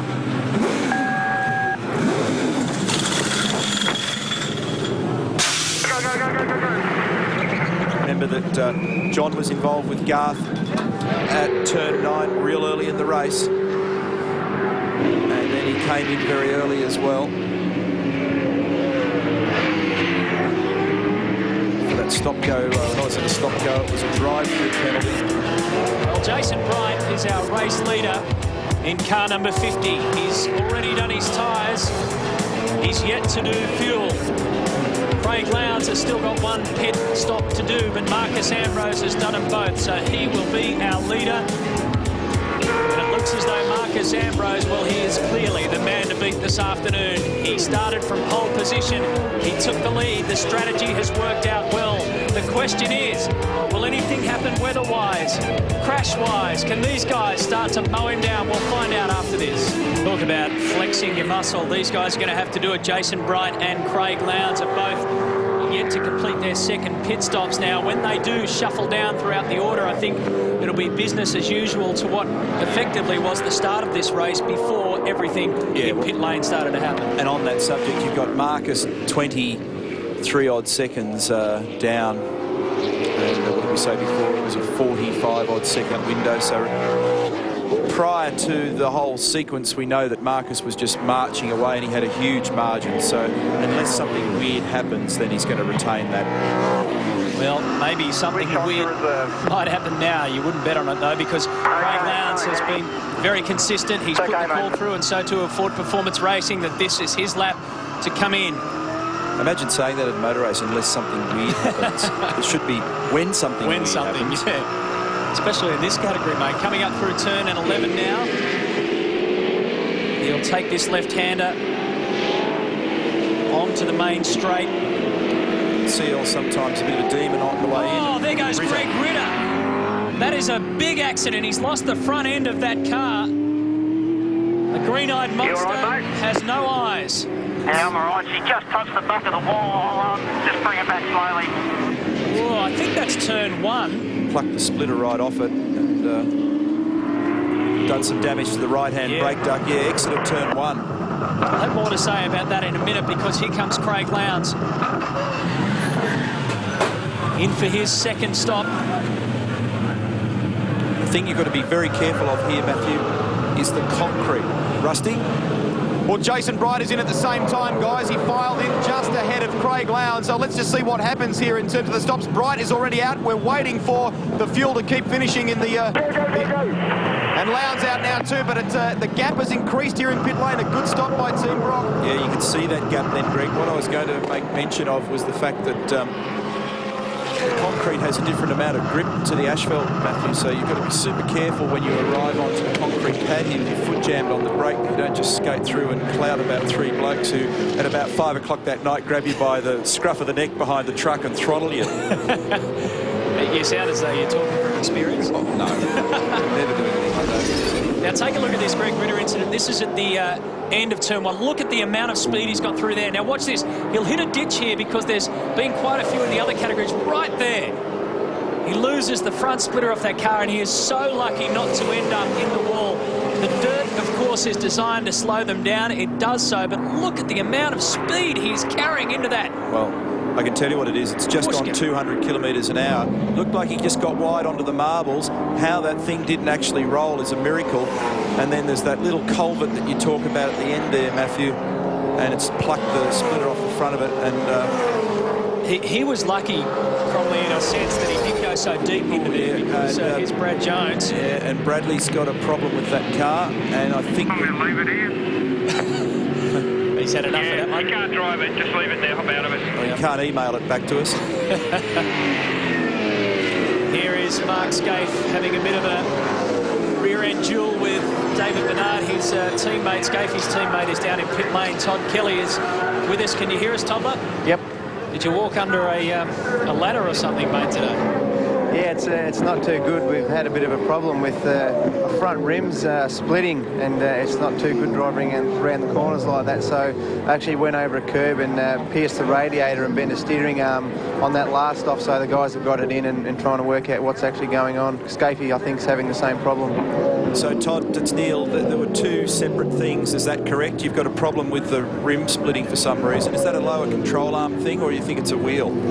Well, I haven't actually been right in to have a look, but I'm not quite sure. It's whatever it is. It's on the car because it's happening with all the rims. Yeah. So not quite sure what it is. And just quickly, we've got a safety car out, so we probably have to wind it up, mate. But what were your thoughts after being plucked out of position 3 back to 10? I would have thought that was a pretty tough call. Well, it was, especially for being 10 seconds late for the shootout, which I had to wait at the end of pit lane anyway. But the car was quite good handling-wise. I was moving back up through the field quite well, so it's a shame to end it like this. Yeah, you made great progress. Thanks for talking to us, Todd. Better luck next time at Winton. We'll see you then. Thanks, guys. Todd Kelly just explaining what's going on. Here's the front end new one that Greg Ritter's had to pick up in pit lane, and you can see that yellow flag has been out. That is a result of the car number 21 that's parked on the side of the circuit. So the Audi safety car will come out and collect our leader, and here's Bradley jumping out and leaving that one behind. And Bradley was gambling on the safety car, remember, strategically, but he didn't realise that he was gambling on him bringing it out. That wasn't quite what he had in mind. No, that wasn't part of the strategy. He came in, remember, on lap 4 for his... I heard a bit of radio chat, and I reckon he's got that steering rack drama. He's had some problems with the steering rack with his car earlier in the year. So Morris is the only car left to do tyres. This is Marcus. About a 40-second lead. Of course, this compresses the field. Yeah, mate. That's the way it goes. We'll pull away again. Listen, just have a look at those clouds, mate. I'm just around the back of the circuit here, just starting Corporation Loop. Looks about as black as can be. Seems to be coming from that direction. Might miss it. Just keep an eye out for it. Can you tell me who hasn't fit up for tyres? Is there anyone who hasn't fit up for tyres? Only Morris, and he's doing it. He's doing it right now, Marcus. And note how Marcus Ambrose is paying so much attention to the weather while he's out there. Just if you missed that first part of the chat, trouble at Paul Morris's car. The front left, they had some problems with that. The thing about that conversation as we look at the Audi safety car with the whole field now falling into queue. 10 to 6. Did you notice how calm and collected and how much situational awareness he had? He has no problem, pull away. He knows he's got car speed. The bloke behind me are doing just the next two. Well, it's a little bit hard to tell because Bright's just changed for tyres. So he'd only just gone out when that pace car was full, so I can't tell you what he's doing on the newer tyre. It poses... on average, you're pulling out a good half second a lap. Poses a good question. Marcus really wants to know what's going on behind him. How much of this race these days do you spend looking behind you? Not too much, but you certainly have to be mindful of what's going on, and that was the point that I was going to make, that he's well aware of the weather, of his competitors and his own performance, and he leads this motor race with a margin of 21 seconds before this safety car. Yeah, and he told his crew that that's okay. We'll just pull away again. He seems fairly confident, Marcus Ambrose, and he should be. He's had this one all the way from pole position. He's clearly been the fastest car out there, and as I mentioned, strategy has fallen into place. At the moment, on lap 51 of 77, the Audi safety car leads this one out. We'll have to wait and see what kind of restart we've got coming our way. This is round 3 of the V8 Supercar Championship at Eastern Creek. Oh, we're getting ready for a dash to the finish. Hope you can stay with us on your home of motorsport, Network 10, as Marcus Ambrose looks to get his first round win of the season. We'll be back right after this. Coming up in 10. Welcome back to the creek. The safety car pulls away, single file down to the control line. No overtaking. The restart of the race. We're underway again. Just over 20 laps to go. Marcus Ambrose has the race lead. They roar up and take aim at turn 1. Jason Bargwana got caught behind him there. Stephen Johnson. The race order will be completely different to what you see on the track at the moment. Everybody has completed both of their pit stops. And John Bow goes a bit wide there. He's got the indicator on to go right. The significant thing here is there's quite a bit of lap traffic mixed up in the key players. So Ambrose clearly and obviously the leader, but Bright and Lowndes in second and third, and indeed Murphy are all mixed up with other people. Everybody from Jason Bargwana in position 15 back is a lap down. And this is where it gets sticky, because in terms of race rule legality, you're supposed to get out of the way, but you know, there are different levels of love between various drivers up and down the field. Some guys don't necessarily get out of the way in a hurry, some do, and that's an always swirling situation. And there's inter-team politics, there's inter-brand politics, there's inter-sponsor politics, and it's a very difficult time right now for the stewards and for the marshals, because they've got to keep their eyes open. They're trying to wave blue flags to various people who might be holding up key competitors. Well, I reckon that there is this genuine threat of rain out there at the moment, Matthew. When you look towards the south and the southwest, out in that direction, it looks dead set average. And it's coming down already. It's starting to sprinkle already. I just saw someone coming down the main straight there and switch on their wiper. That's the 75% of race distance, 58 laps they have to complete, so this race can be called officially, if you like. That'd be a bizarre situation. It's what happened at Phillip Island. Strategy made its play. This is Mark Scaife. He's gambling. Coming in, and he is gambling. All right, he's coming in for wet straight away. Darryl Beattie. Yes, he's made a good call. It's just starting to rain. It's only gentle still on the main straight, but it's heavy over the back. Escape the first one in for wet, so he's made an early call, which could be beneficial for him. They're just having a little problem here with the front right, trying to get the clip in. Well, they're using a manual. He stalled it. Oh, no. Settle down, Scapey. So he's just got to put a manual clip in it there. I heard him say that on the radio. And he's taking the punt. He's going, look, I'm down the order a little bit. I can stand again here. If I blow it, well, I was down the order anyway. But if it does stay wet, I'm in the box seat. Getting a report through that Marcus Ambrose was instructed by his crew, or they discussed with him to come in, and he said, no, I want to stay out. So Marcus Ambrose decides to go out. And as you said, Scaife has got more to gamble with. He comes in. Craig Lowndes is reporting to his Ford Performance Racing team that it's getting slippery out there. Look at the other cars coming in. There's two cars have already ditched themselves into pit lane.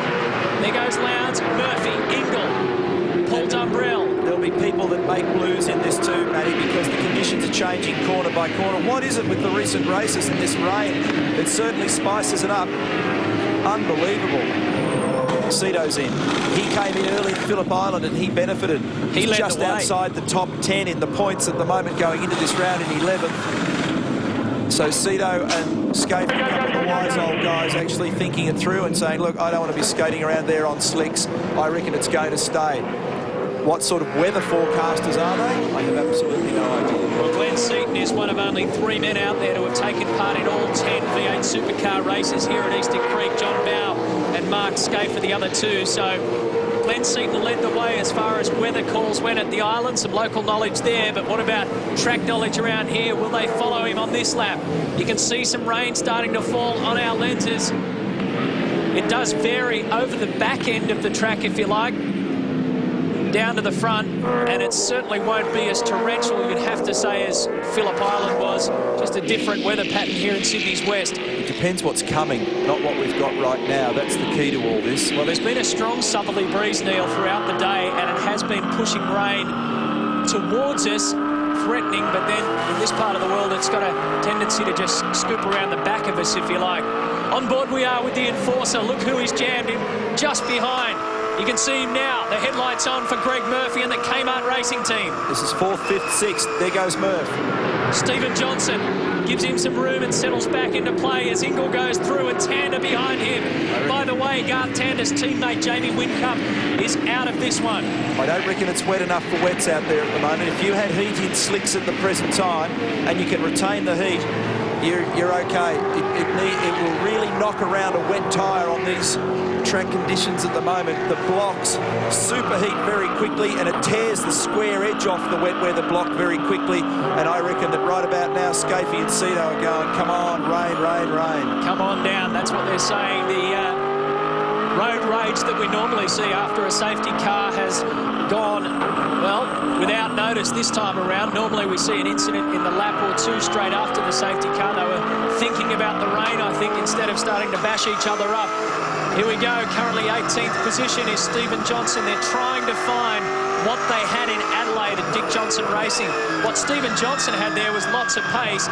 He had a little bit of a blip in race 2 that cost him dearly, but Phillip Island was a blowout. They're trying to get back to what they had at the start of this season. They don't want to lose it now. To put the lap speed in perspective, Matthew, you glimpse across the majority of the field. They're in the 135-ish region, or thereabouts. That's not nearly enough to get you into sort of wet weather territory. That's only a second or a couple of seconds away from your premium race speed at this stage of the race with a worn or a second-hand tyre. And I reckon the weather, just from my vantage point at the moment, has eased. If anything, it's a little clearer. Right about now, a wet weather tyre is going to be dying. That's your Shell Helix race update with Rick Kelly. Last lap, in fact, you know, sorry to talk over you. The last lap for Ambrose, he punched out a 33.7. So with that little bit of track cooling and the overcast conditions, what it's actually done with a little brush of rain is actually put some grip in the road. And the joint, they're actually punching mega time out there at the moment for this late stage. Scaife and Seaton had to take the gamble, though, didn't they? They were tumbling down the field there. If you're down the order and you're going to play all or nothing and you think, well, it's worth the chance, then sometimes you can do it. And, of course, if it rains, I mean, nobody knows what's in the next cloud. And if it rains, they go, gee, you're a genius. And if it doesn't rain, they say you're a dunce. I'll put this into a bigger picture then, and I'm sure he's probably not thinking about this, but say someone like Mark Scaife, who's already got 189 points and 162 points from his first round. Remember, this year, you can drop your worst one. You can drop your worst round result at the end of the year. So if this doesn't go to plan... lock up. And Ellery goes off as Scaife comes in. Unbelievable. And Scaife is going to go for slicks. Unbelievable circumstances for the reigning champion. And we were on board then with Ellery. We heard the big in the background as he locked the rear brakes going to turn 9. And here's some slick tyres awaiting Mark Scaife. And this will tumble him so far out of contention that he'll be further back than fullback.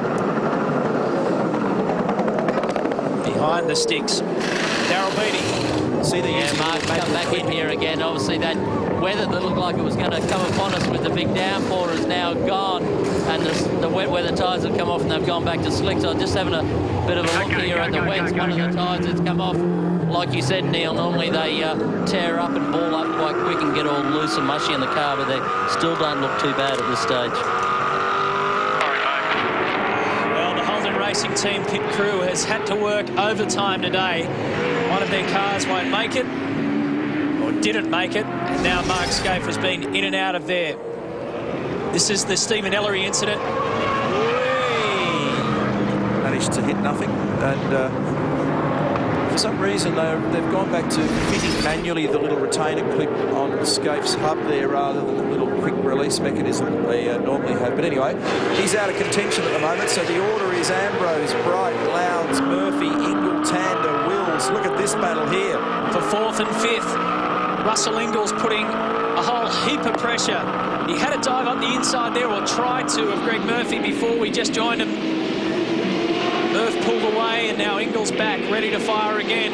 And Garth Tander is just behind them. 4th, 5th, and 6th position. 33.2 for Ambrose on that lap. He's got a 5 or now exactly a 6-second margin. And here is a terrific battle. Look at this. Inside, he looked at turn 1. It's not an option this time around. By the way, Glenn Seaton has come back in and gone back to slicks as well. So the two guys who took the early gamble have had to pay out. Yeah, lap.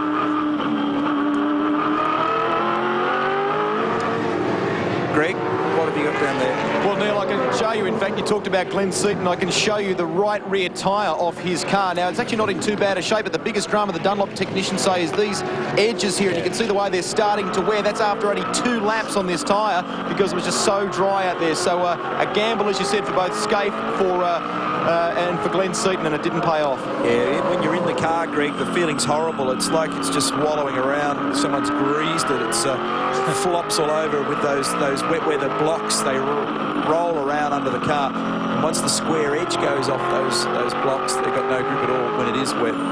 So anyway, just they gambled and they lost, and that's gambling. We're keeping our eyes on this terrific little battle that's happening at the 4th, 5th and 6th position. Murphy has 4, Ingle has 5, and Tander has 6. You're on board the Caltex Haviline V8 Ford Falcon of Russell Ingle, his 85th touring car start.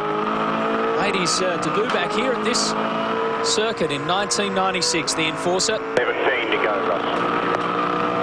The bonnet rattling around on this thing when he's right in the slipstream there of Murphy. A lot of buffet from the preceding car. Robs a little bit of air, gives you a bit of straight line speed, takes away a little turning performance. You're also in the hot air, which is not a good thing. This is a great battle. Tander's in there. So Ingle's having to look every which way. Strathfield replay, and we've got Bowie. He'll have damaged the fronts out of that, I reckon. I understand he's blown an engine in that. Well, he's managed to get it back on, so we'll have to see exactly what he's done there, but that's pretty much spells the end of a terrible day for Aussie Mail, both cars. He's been complaining about some throttle problems in that car, and the throttle's stuck. Jason Bright is up into 2nd position. The gap for Marcus Ambrose, which was 20-odd seconds before the safety car came out, has now been pushed to 7 seconds. What will be the result of all this dicing sort of around the end of the top 5? Will Greg Murphy hold on to his 4th position? Can they put any pressure on Marcus Ambrose? Eastern Creek continues after this. Stay on Southern Cross 10 for Law & Order SBU. Welcome back. This dramatic dogfight continues, and there's now a little bit of extra spice for all of these guys to contend with because there's oil on the circuit. While we were away, the Ford Performance Racing car of David Bernard has had some pretty big problems and dumped a bit of oil along the circuit. Russell Ingle has had so many looks on the inside and out of Greg Murphy. He cannot get through at this stage. Problems there for Paul Wheel. Looks as though he's gone a little bit of an off-road excursion. And just waiting to pounce in that little fight was Garth Tander. Wheel was in the top 10. He was 9th before that. I reckon he's dropped down substantially. That was the exit of turn 5. Ingle was setting up for a run on Murphy just when that warning came for oil, and there was a lot of it. Bernard stayed on the race line for nearly a lap, and there was smoke pouring out of that thing, so I'm not quite sure what he was thinking, and I don't know how much oil's actually on the road, but it was particularly visible. Don't forget the Spanish Formula One Grand Prix, the Catalunya Grand Prix is on tonight on 10 after the movie. If you haven't caught the news, Michael Schumacher has pole position. His teammate Rubens Barrichello will start right next to him. The new F2003 GA has blitzed him in qualifying. Fernando Alonso 3rd and Mark Webber qualified in 12th. So make sure you join Billy and Neil for that. And the Champ Cars, by the way, is tomorrow night after Big Brother up late. There at Brands Hatch, where Paul Tracy has provisional pole racing for the London Champ Car Trophy. Plenty of motorsport coming direct to your lounge rooms on your home of Motorsport Network 10, and that race tonight should be a corker at Catalunya. Want to see what's happened here. This is Paul Wheel's incident.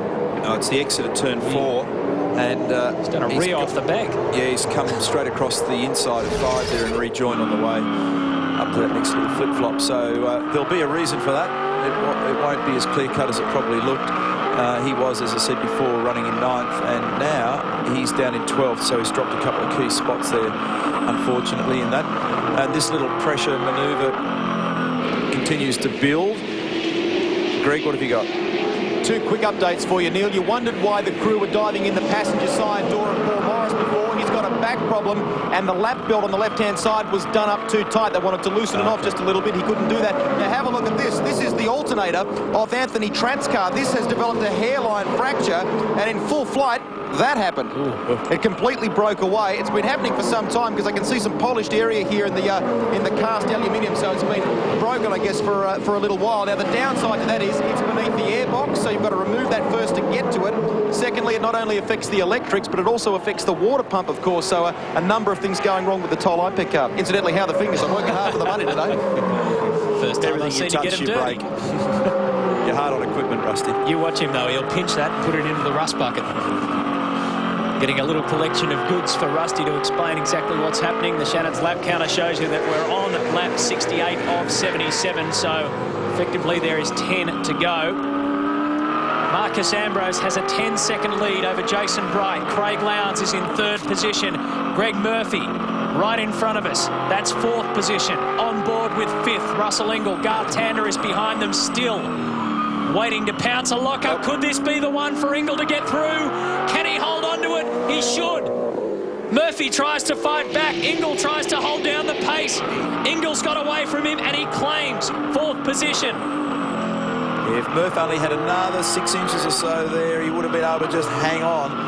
If you can just hold on the outside, you've got position for the next left-hander, but he didn't, and now Tander's knocking. Greg's been really battling in the last few laps. You can see that Russell had a bit more car speed. Merv has just been sliding all over the place. Now he's under pressure from 34, Garth Tander. For a while there, they were all actually having to unravel themselves from Max Wilson, who was a lap down and not giving them a lot of space. They were showing them blue flag, and he wasn't getting out of the way in a hurry. Now you got Lowndes all over the back of Bright. I think he gave him a little bit of a tap there, and that's probably another one. There's only millimetres in it. Look at Craig Lowndes. Just monstering Jason Bright. Just keep it calm, mate. The teams have been told. And these back markers, that's what they're complaining about. The teams have been told, get out of the way. Oh, it's getting very, very interesting, but it's all good news for Marcus Ambrose because he is building on his lead. Jason Bright and Craig Lowndes are holding down a podium position. They've just about thrown everything at them at Eastern Creek. Inside 10 laps to go, wherever you're watching, through Motors TV in Europe or CCTV in China, and of course on Network 10. Hope you're enjoying the V8 Supercars. Bit of food for thought, thanks to Mark Skaife for showing us behind the scenes. Marcus Ambrose is right at the front of this scene. A 17-second lead over Jason Bright. He's on lap 73, so that means there's 5 laps to go, but the most enthralling battle of the moment belongs to Bright and Lowndes. Lowndes, a la Murphy and Ingall, have been diving all over each other, and Lowndes can't find a way to get through. It's Craig Lowndes at his attacking best and Jason Bright at his defensive best. Yeah, it looks like Craig's got additional pace on Jason at the moment, and just to make it a little interesting, there's traffic as well, and that'll spice things up. Critical phase of the race now in the dying moments. Craig's tried to crisscross a couple of times here. He's tried to get underneath him, then on the run down here to 4, but Jason stays very much to the right. Has he got enough on him this time? No. Again, the body language from 50 is that I'm going to use this part of the road. If Craig could get far enough up to the left, he could hold line 4, turn 5, but again, he can't do it. And you've got to be so careful. We're talking millimetres apart. Very easy to wrong foot and start to get into the side of the guy. And if you have him off, of course, or you damage your car, then you're in strife either way. Meanwhile, the other guys are buying in as well. As that Russell in the background. Maxie Wilson's still mixed up in there, and he's a lap down, so he's not in position at the moment. But Ingall certainly is. Neil, there's only 13 cars left on the lead lap, and like you mentioned, Max Wilson caught up in there. The back markers have been a little bit of a problem for these guys as they try to dig on through. It's John Matthews from Performance Racing.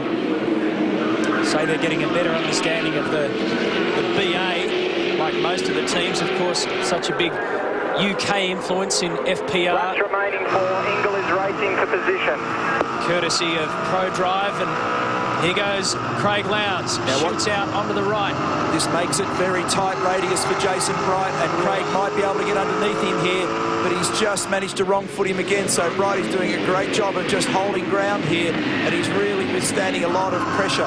If you dive so far to the left on the approach to turn 1, it therefore makes the radius of the corner much tighter, and often you can't hold enough exit speed to keep the guy behind when you come out of the corner into the exit area. But he managed to get away with it. This time it's Lowndes all cranked up. He can't afford to relax because Ingle will buy into this as well. It's a huge gulp of air that you need to take coming into turn 1. See how they've slowed themselves down, and the other guys have actually skipped away now. So these 3 drivers engrossed in this battle are tripping themselves over and taking lap speed away from each other.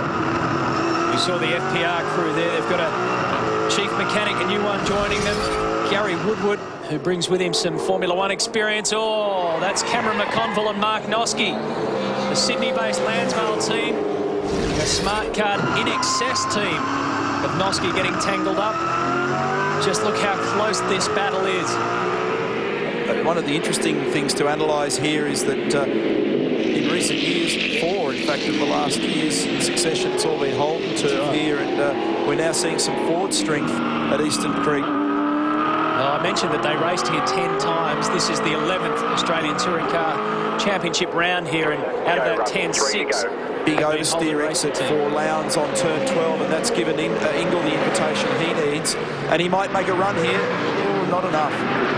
Craig was very crossed up on the exit coming off 12, and all that has allowed Jason to just get a little bit of extra spare air. Well, Russell Ingle has consistently been putting down times around about half a second quicker than the 2 guys in front of him. Remember, once Russell Ingle got past Greg Murphy, he had some road to work with, and he had the speed to do it. So he's caught up now to Craig Lowndes. If he can get past Lowndes, he can have a crack at Bright. Nobody, though, is going to catch Marcus Ambrose because he is 22 seconds further up the road. It's a slaughtering, isn't it? Oh, it's absolutely. And this is another incident involving Dean Cando. He's already been off-road once. Rear brakes all locked up into the hairpin at turn 9. Only he just touches the grass and regains track position and sets off again. It's been quite an interesting day of unfolding pace, because when Mark Skaife put down a qualifying time, he set the provisional pole time. He was half a second quicker than everybody else in the field, than his nearest competitor, and we thought, uh-oh, here he goes again. Well, Marcus Ambrose did the first thing right. He got pole position off him. Did the second thing right, took the race lead, and then everything else from there has been fine. The pit stops have been good. The car speed's been good. He's maintained a nice steady head, and he's just pulling away by seconds. Well, Ingle's just dropped back a little. Peter Brock looks on at Jason Bright. Team Brock pretty happy with this performance. The series leader is just holding up at the moment. He's withstanding the pressure. And can he make it? I'll tell you what, if he can get by a bit of this traffic, that'll have a significant impact. The Monday night, is 65, I apologise. Sorry, mate, there. I just wanted to point out that's the Monday night after the Barbagallo round. What's on your screen? The V8 Supercars in Perth. And we have some a competition for our WA residents. Just log on to rpmlive.tv. That number, by the way, to call for Wednesday. Sorry to interrupt. Screen. He got him. He finally got him. We'll come back to Superstars. He got him down there at turn 4, and eventually, if you slip and slide long enough, it's very difficult to drive a car when it's trying to get away from you like that. And ultimately, Lowndes has now gone through to 2nd position. Ingle, is it his turn? Has Brighty got enough to survive? We are into the business end of this race. Well, Jason Bright is holding on to the Holden banner on the podium. This will be the first time in a long time. We'd really have to dig through the books to see when Ford covered all 3 positions. At the moment, Ambrose has position 1 locked up. Jason Bright is under pressure for position 2. And then it's Lowndes and Ingle waiting, or Ingle and Lowndes waiting to take those other positions off him. Have a look exactly how he got him here. So Lowndes shoots up on the inside, takes away that position. Ingle thought, I can go too. Yeah, he just ended up running wide at turn 4. He's just carried a little bit too much speed in there. The car didn't have enough grip grip available to arrest the pace and hold line, and Bright's disappeared up high, and that was enough for Lowndes to sneak by. Here comes Marcus Ambrose. Somebody's dropping a lot of oil and a subsequent amount of smoke.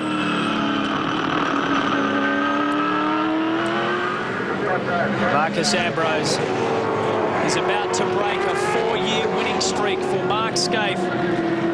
Here at Eastern Creek, Russell Ingall goes through on the inside. Can he get Craig Lowndes' position off him? So Ingall has taken over Jason Bright as well. It is Ford 1, 2 and 3 at the moment. Bright slots back to 4th. Oh, that was an incredible move. It looked as though, oh, that's Rodney Forbes' problem. Out the front, it looked as though Ingall and Lowndes were going to get tangled up, but Ingall held on to the position. Bright has dropped back. Out in front, Marcus Ambrose has done it his way for the first time since 1997. Ford breaks through at the creek, and Marcus Ambrose does it in round 3.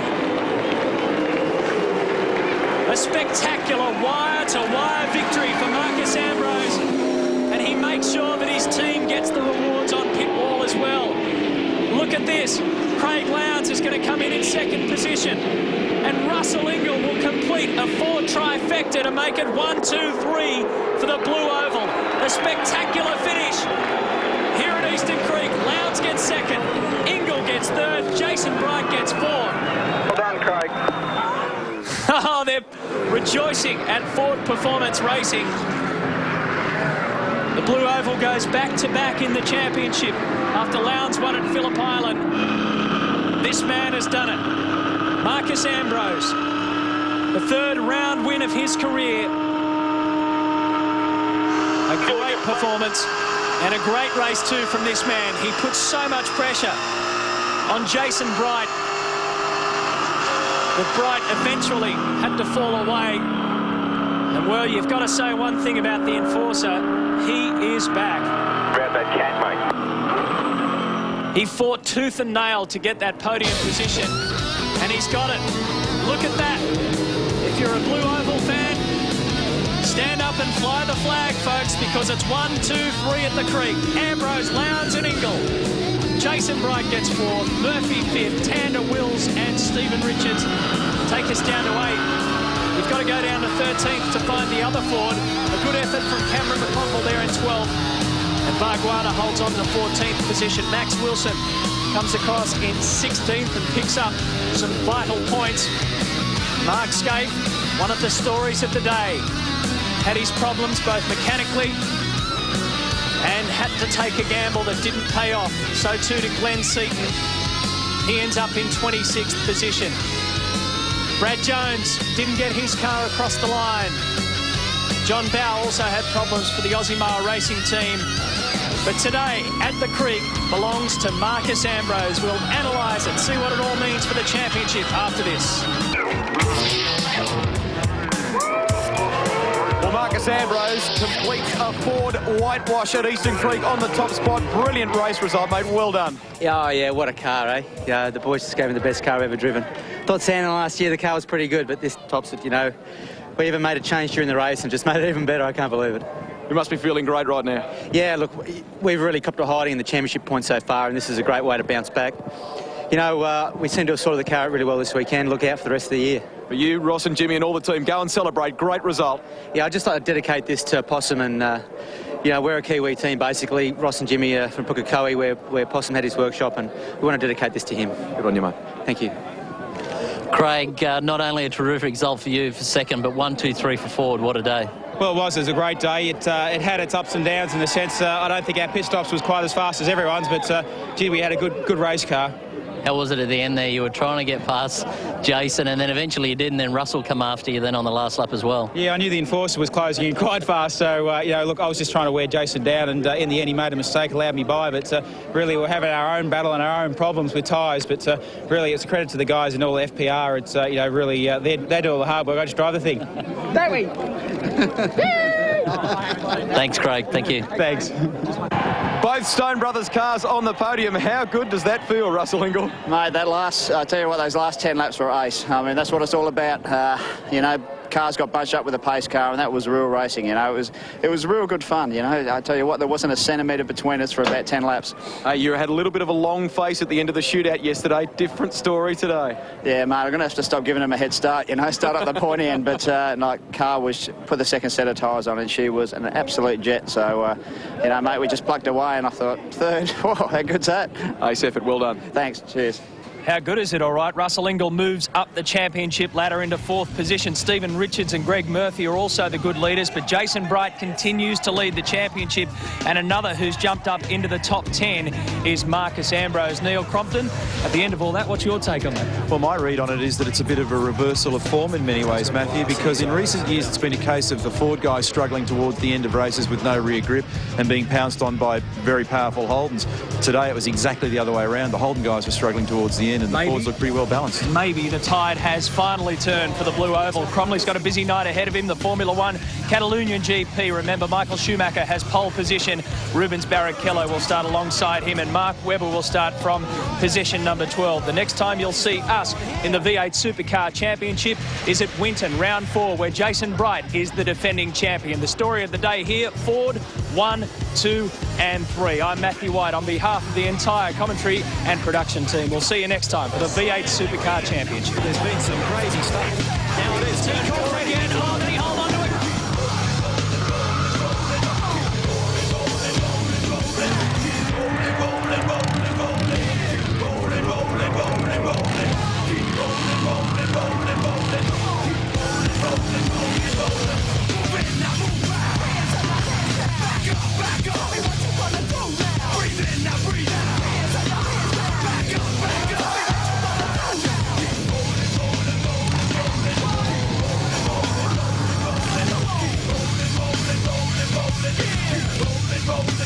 Rolling.